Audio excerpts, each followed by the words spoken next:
Okay, there's something I want to say right up front here. As someone who's listened to and loved classic rock and metal guitar for decades, it's genuinely exciting to find modern metal guitarists who can shred and still sound musical.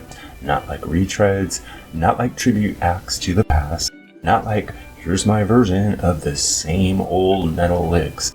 Today, I want to talk about two guitarists who are extremely innovative, extremely creative, and very powerful. I'm going to do my best with these pronunciations here, so bear with me. The guitarists I want to talk about are Kanami Tōno of Band-Maid and Saki of Nemophila.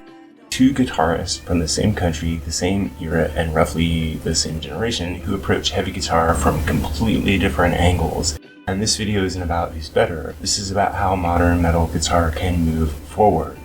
For a long time, metal guitar has had a problem. A lot of players can shred, a lot of players know the vocabulary, but fewer and fewer sound necessary or even interesting. Kanami and Saki both break that pattern, but in opposite ways. Kanami is a composer first, and Saki is a riff authority first. Both shred, both write, and both serve the song. Another one sounds like they're cosplaying the 80s or 90s, and to me that's rare.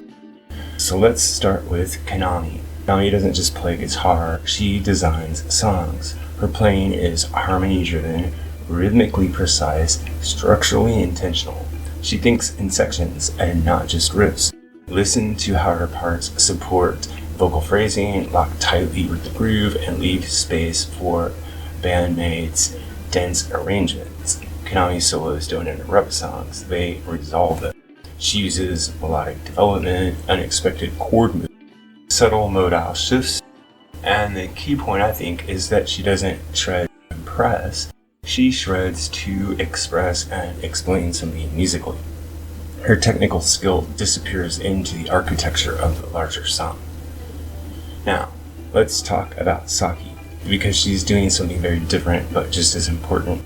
And one thing I want to point out here is that she actually is no longer part of the band. Saki is no longer Nemophila's current guitarist. I'm focusing here on her recorded work and the era that defines so much of the band's sound. So, her power comes from authority. Her riffs hit immediately. They establish mood instantly. They demand a physical response. She's fluent in modern metal language, palm muting, syncopation, aggression, but she doesn't sound generic. Why? Because her riffs feel claimed, not borrowed.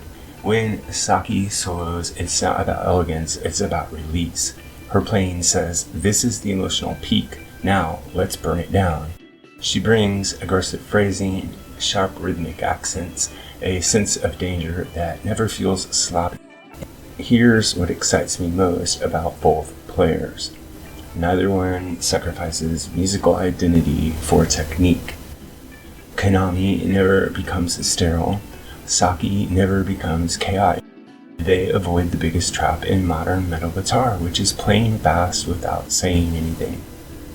So the real reason that they don't sound like retreads, and this is crucial, is because they have absorbed the past and they're not intending to reproduce it. That's the difference between influence and imitation. And if you look back into the past at the movers and shakers of classic rock and classic metal, they did the same thing. They were influenced by the past, but they never really tried to reproduce it. And if you care at all about where metal guitar is going and not just where it's been, then these two guitarists are proof that the instrument still has a lot of ground to cover and a lot of room to grow. And these two players with two different philosophies have the same commitment to songcraft identity and musical honesty. And those ingredients have resulted in an uplift in guitar playing in the metal genre that sadly some people are not even aware of.